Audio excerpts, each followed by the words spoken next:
오늘 말씀은 2025년 한 해를 감사하는 추수감사주의를 맞이해서 하나님께 감사하며 살기로 결단하자, 다짐하자 하는 말씀으로 골로새서 3장의 말씀을 통하여 주시는 은혜를 여러분과 함께 나누고자 합니다.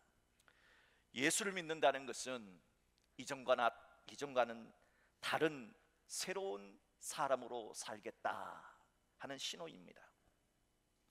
신약성경 고린도후서 5장 17절 말씀에 분명히 그런즉 누구든지 그리스도 안에 있으면 새로운 피조물이라, 이전 것은 지나갔으니 보라 새 것이 내가 새 사람이 되었도다 말씀하셨습니다. 또한 구약성경 이사야 43장 18절에도 너희는 이전 일을 기억하지 말며 옛날 일을 생각하지 말라 그랬습니다. 이렇게 예수님을 믿는다는 것은 과거와는 다른 인생을 살아간다 하는 뜻이지요. 그렇다면 어떻게 예수를 믿으면 다른 삶을 살아낼 수가 있을까요? 무엇보다 예수를 믿으면 예수님 믿으면 마음의 변화가 일어나기 때문입니다. 예수님은 너희는 마음에 근심하지 말라 그랬어요. 하나님을 믿으니 또 나를 믿으라 그랬어요. 믿으면 근심을 추방할 수 있다는 뜻입니다. 하나님과 예수를 믿으면 마음의 걱정과 근심을 추방해 버릴 수 있다는 겁니다. 오늘 본문 15절에서도 그래서 그리스도의 평강이 너희 마음을 주장하게 하라 그렇게 말씀했습니다. 그래서 예수님은 우리 모두에게 십자가의 고난을 이기시고 얻으신 그 평강을 우리 믿는 자들에게 주시겠다. 그러니까 요한복음 14장 27절에 분명히 평안을 너희에게 끼치노니 곧 나의 평안, 예수님의 평안을 너희에게 주노라. 우리에게 뭘 주십니까? 예수님의 평안을 우리에게 주신다는 거예요. 그래서 예수님은 내가 너희에게 주는 것은 세상이 주는 것과 같지 아니하니라.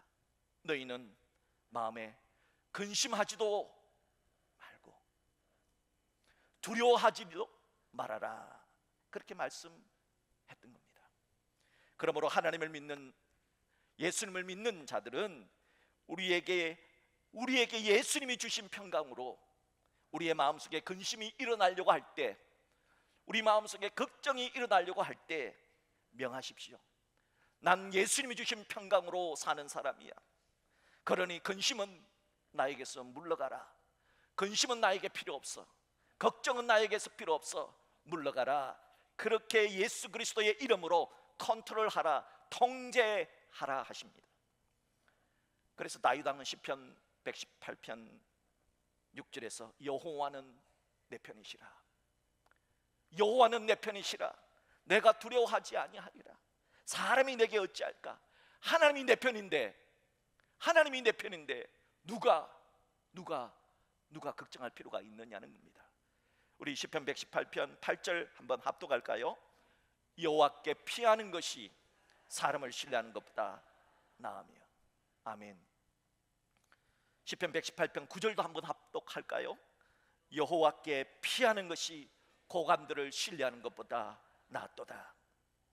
그래서 우리가 조그만 것에서도 놀라는 작은 간을 갖고 있다 할지라도, 또 겁도 많은 사람이라 할지라도 예수님을 믿으면, 믿음이 생기면 예수님이 날 위해 십자가에서 죽어주셔서 나는 그런 예수님 덕분에 하나님의 아들이야, 딸이 되어서 그런 예수님 덕분에 나는 지금 죽어도 천국 갈 거야, 그런 확신을 가지고 여러분에게 마음속에 일어나는 걱정, 근심을 컨트롤하십시오.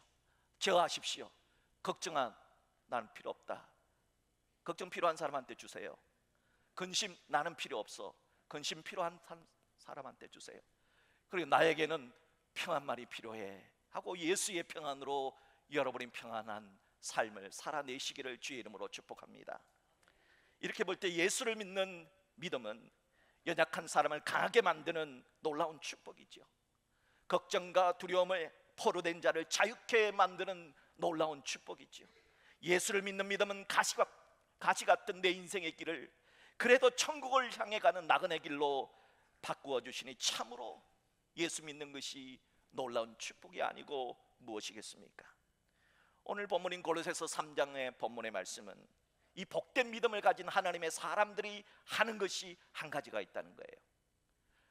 믿음을 가진 사람들이 하는 한 가지, 그게 뭐냐? 감사라는 거예요. 언젠가 이런 말을 들은 적이 있어요. 공산주의 사회에서는 감사합니다, 고맙습니다 라는 말 자체가 없대요.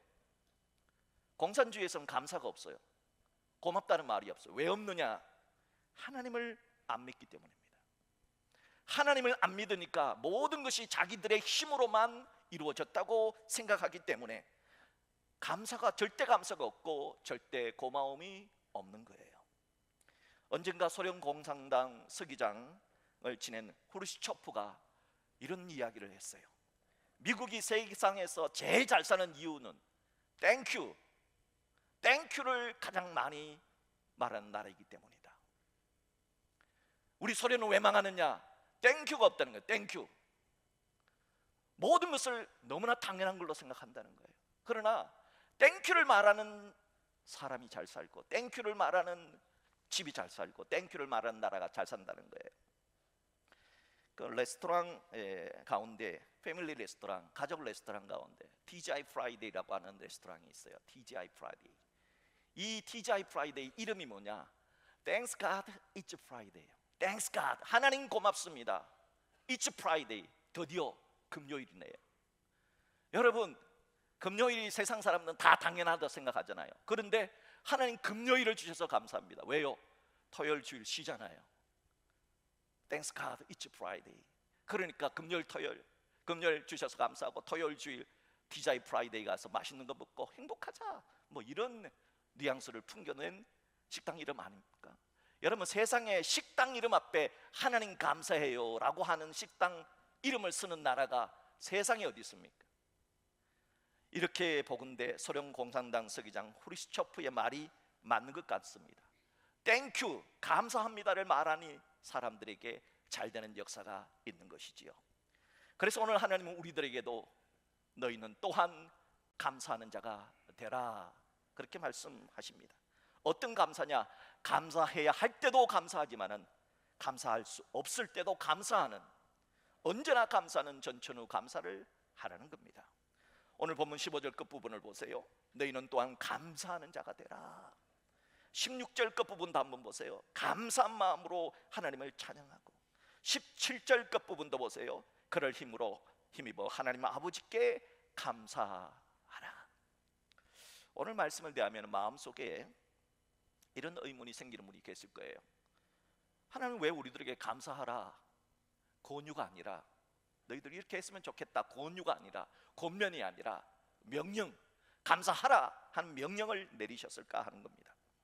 그 이유는 우리들이 감사하지 않으면 감사를 잃어버릴 수 있기 때문입니다. 감사는 만나와 같은 원리를 갖고 있어요. 출애굽 16장을 보면은 하늘에서 출애굽 백성들에게 매일 아침 만나가 쏟아져요. 매일 새벽 하늘에서 내리는 양식이 만나예요. 그런데 만약 그날 하늘에서 내리는 만나를 그날 거두어서 그날 먹지 않고 남겨두면 어떻게 될까요? 그 만나는 다 썩어버립니다. 그러니 그날 만나는 그날 먹어야 하는 것입니다. 이런 감사의 원리가 만나의 원리와 비슷하다는 거예요. 우리가 오늘 하나님으로부터 받은 바 은혜를 내가 감사하면 내일도 감사할 수 있는 여건이 생기게 되는 겁니다. 그러나 오늘 하나님으로부터 받은 은혜를 감사하지 않으면 내일 감사는 사라진다는 거예요. 내일 감사가 사라지는 이유는 오늘의 감사가 없기 때문에 내일의 감사가 사라진다는 겁니다. 감사가 사라지면 그곳에서 뭐가 싹트느냐? 만나가 썩으면 그 속에서 썩는 냄새, 그 속에서 뭐가 나타나느냐? 그 대신 원망, 불평, 그 다음에 뭐겠어요? 교만이 생기는 거예요. 감사가 사라지니까 교가 생기는 겁니다. 제가 어떤 특정 교단을 비판하는 것은 아닙니다. 원망, 불평, 교만의 주만입니다. 여러분, 하나님께서 우리 마음속에 원망과 불평과 교만이 생기는 것을 방지하기 위해서 오늘 우리에게 명하십니다. 오늘 감사하는 자가 되라 하시는 겁니다. 오늘 본문 골로새서는 과거에 유대교 신자 가운데 골수분자였던 유대교 신자가 있었습니다. 바로 사울이란 사람이에요. 이 사울이란 사람은 예수님을 믿기 전에는 예수 믿는 사람들을 잡으러 다녔고, 그런 사람들을 감옥에 쳐넣는 박해자요 핍박자였습니다. 그런데 이런 분이 예수님을 만났어요. 예수님을 만나고 제 인생으로 거듭나게 된 것입니다. 예수를 전하는 사도가 된 것입니다. 예수 전하는 선교사가 된 겁니다.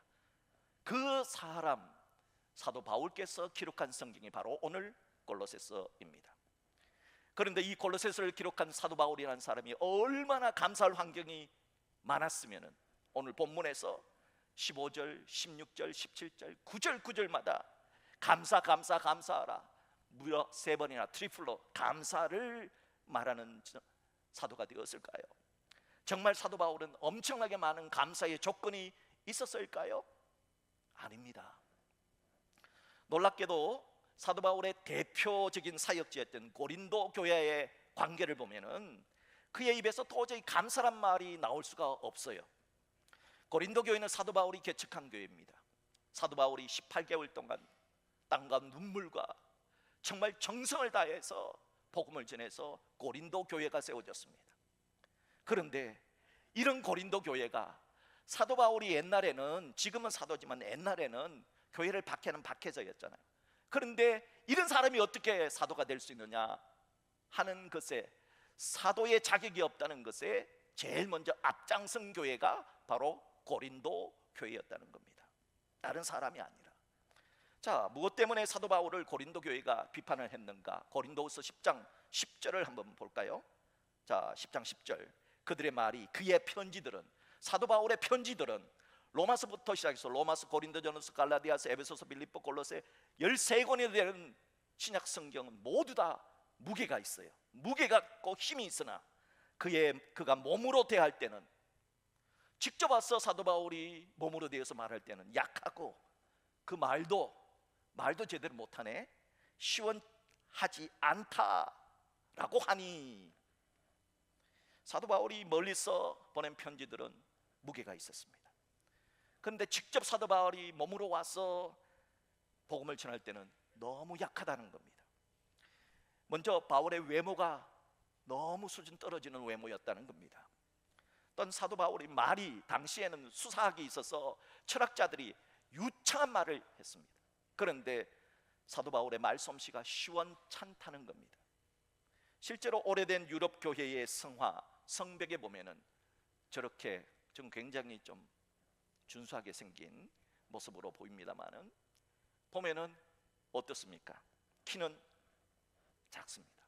머리는 대머리입니다. 코는 매부리 코입니다. 어깨는 이렇게 앞으로 축 처져 있습니다.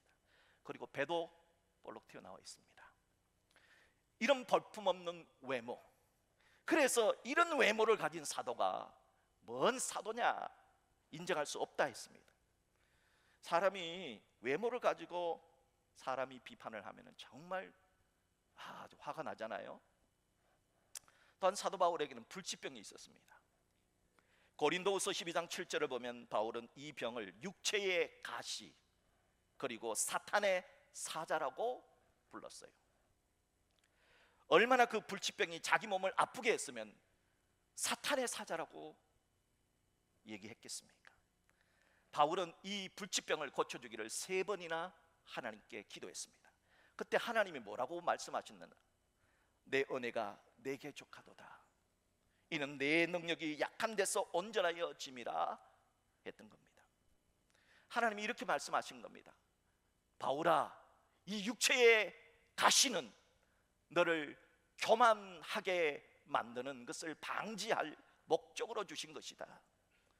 너 이 육체의 가시 때문에, 이 질병 때문에 도리어 내가 기도 많이 하고 내가 하나님께 부르짖고 도리어 이 가시 때문에 내가 온전해질 것이다. 그러니 고쳐달라는 말, 그런 기도 그만해라 하신 겁니다. 어떤 학자들은 바울의 병을 간질병으로 봅니다. 한번 생각을 해보세요. 사도 바울이 전도하는 중에, 말씀을 전하는 중에 입에 거품을 물고 눈이 돌아간 채 쓰러졌다고 생각해 보세요. 어떻겠습니까? 여러분 혹시 설교 도중에 쓰러진 목사님을 본 적 있습니까? 그런 분들이 계십니다. 난리가 나겠죠.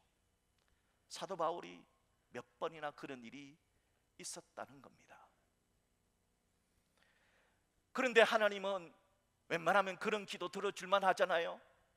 그런데도 사도 바울은 병이, 그 불치병을 가지고 죽을 때까지 살았던 겁니다. 이런 치명적인 육체의 가시를 지닌 사탄의 사자를 가지고 있는 이 사도 바울의 입에서 감사하라는 말이 흘러나옵니다. 무엇 때문일까요? 그 이유는 하나입니다. 하나님이 감사하라 명하셨기 때문입니다. 데살로니가전서 5장 18절의 말씀입니다. 범사에 감사하라. 이것이 그리스도 예수 안에서 너희를 향하신 하나님의 뜻이니라. 너희를 향한 하나님의 뜻이 뭐라고 그랬어요? 범사에 감사하라는 하나님의 명령입니다. 사도 바울이 자신이 범사에 감사하지 않으면서 이 말을 성경에 기록할 수 있었을까요? 성경이기 때문에 자신이 감사하지 못하면서 이 말을 기록할 수는 없었을 거예요. 그러니까 사도 바울은 그런 고난 속에서, 그런 아픔 속에서, 그런 질병 속에서 그럼에도 불구하고 자신은 감사했기 때문에 그럼에도 불구하고 너희도 감사하라, 너희는 또한 감사하는 자가 되라 말씀하셨을 겁니다.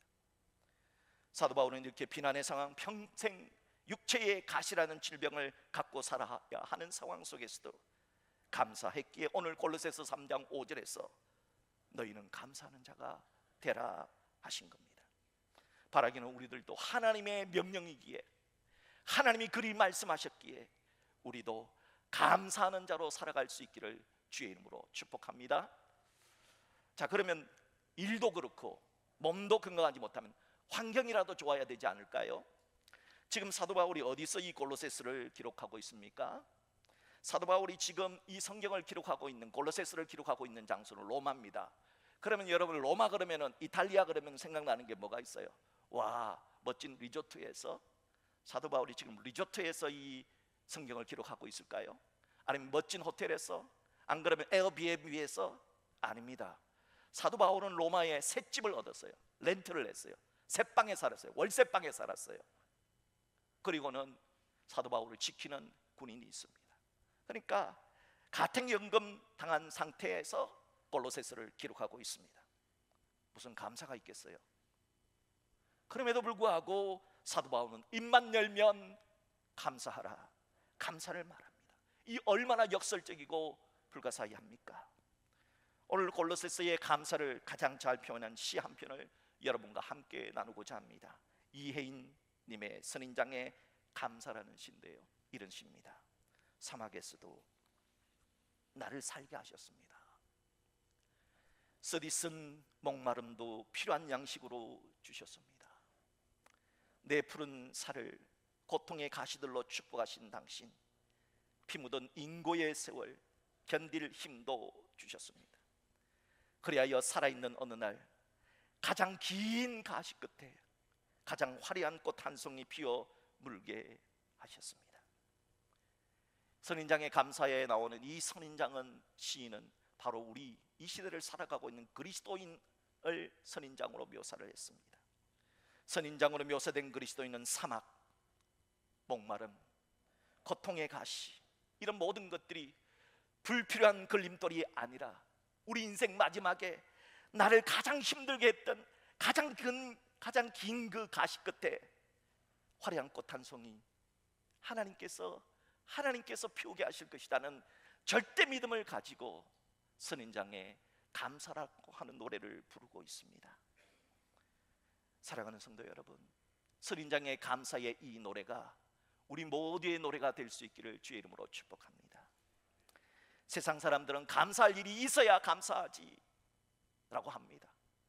감사할 조건 때문에 감사하는 사람은 예수 안 믿어 그 누구도 할 수 있는 감사입니다. 그러나 성경이 말하는 감사는 그런 감사 아닙니다.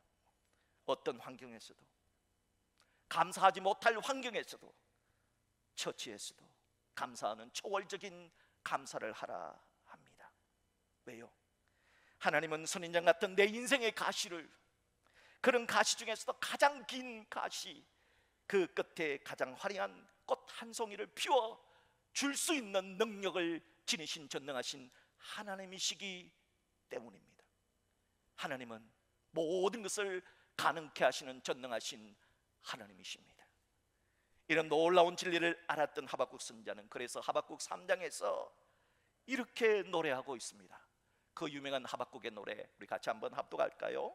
비록 무화과 나무가 무성하지 못하며 포도나무의 열매가 없으며 감람나무의 소출이 없으며 밭에 먹을 것이 없으며 우리의 양이 없으며 외양간에 소가 없을지라도 나는 여호와로 말미암아 즐거워하며 나의 구원의 하나님으로 말미암아 기뻐하리로다. 아멘. 분명 하박국 선지자의 현실은 절망적입니다. 농작물도 없고 외양간에 소도 양도 없습니다. 생계가 막막합니다. 그럼에도 눈앞에 결핍, 눈앞에 부족을 넘어서서 하나님이 우리를 위해서 지금도 일하신다는 사실, 이것을 믿기에 그럼에도 불구하고 감사를 드리는 겁니다. 성도 여러분, 감사는 조건이 아닙니다. 하나님께서 우리에게 주신 자유의지, 그 자유의지를 가지고 선택할 수 있는 것이 감사입니다. 우리도 감사를 선택할 수 있습니다. 우리도 감사를 선택할 수 있습니다. 물론 불평도 원망도 선택할 수 있습니다. 그것은 여러분이 가진 자유의지의 몫입니다. 하지만 우리는 감사를 선택할 수 있는 자유의지를 우리에게 하나님이 주셨습니다. 하나님은 감사를 선택한 자에게 어떻게 하시느냐? 민수기 14장 28절 우리 다 같이 한 목소리로 합독합니다. 여호와의 말씀에 내 삶을 두고 맹세하노라. 너희 말이 내 귀에 들린 대로 내가 너희에게 행하리니. 하나님은 감사를 선택한 자에게, 하나님 감사합니다 라고 말하는 자에게 너희가 말하는 그 말이 하나님의 귀에 들린 그대로 해주겠다. 하나님 못 살 것 같아요. 그러면 못 사는 환경을 만들어 주신다는 거예요. 그런데 하나님 감사해요 라고 하면 하나님이 감사의 환경을 바꿔주신 대로 바꿔주신다는 겁니다. 말하는 대로, 말하는 대로 될지어다. 이게 민수기 14장 28절의 말씀이에요. 이제 저는 하나님이 들려주신 대로 응답해 주셔서 하나님이 왜 납니까? 왜 납니까? 왜 나한테는 이럴 일이 생깁니까? 늘 그렇게 외쳤던, 그렇게 기도했던 한 사람이 기도를 바꾸자 하나님이 놀라운 역사를 일으켜 주신 한 사람의 이야기로 오늘 말씀을 맺고자 합니다. 이 사람은 누구냐? 김충건 교수라는 분입니다. 김충건 교수가 쓴 Why Me라고 하는 책에 나오는 간증입니다. 이 김충건 교수는 젊은 날 미국으로 도미에서 37살 나이에 한국인 최초로 동양인 정치학 박사학위를 받은 천재입니다. 천재. 108대 1의 경쟁을 물리치고 LA 페퍼다인 대학교의 교수가 되었고 최우수 교수상을 받았습니다. 37살의 나이에 모든 것을 다 잃었습니다. 이제는 탄탄대로, 이제는 즐기면 되는 겁니다. 그런데 몸에 이상이 생긴다는 거예요. 그럼 몸에 이상이 생겨서 병원에 갔더니 담석증이니까 수술하면 된다는 거예요. 그래서 이제 수술을 하러 이제 병원에 입원을 해서 조사를 했더니 담석증이 아니라 악성 간경화라는 거예요. 1년 힘들다, 1년 안에 죽을 것이다. 그러니 정리하라는 거예요. 37살에. 여러분, 박사학위 받는 것이 쉬운 일이 아니잖아요. 진짜 머리털 다 빠지는 일이잖아요. 그렇게 몇십 년간 해서 박사학위 받아가지고 이제 교수 되었어. 이제는 좀 살만해지는데 1년도 못 산다는 거예요. 이때 이분이 외쳤던 말이 뭐겠습니까? Why me? 왜 납니까? Why me? 왜 납니까? 세상에는 나보다 못된 놈들도 너무 많고 나쁜 놈들도 너무 많은데 왜 내가 죽어야 됩니까? Why me? Why me? 왜 하필이면 납니까? 하고 하나님께 울부짖었습니다.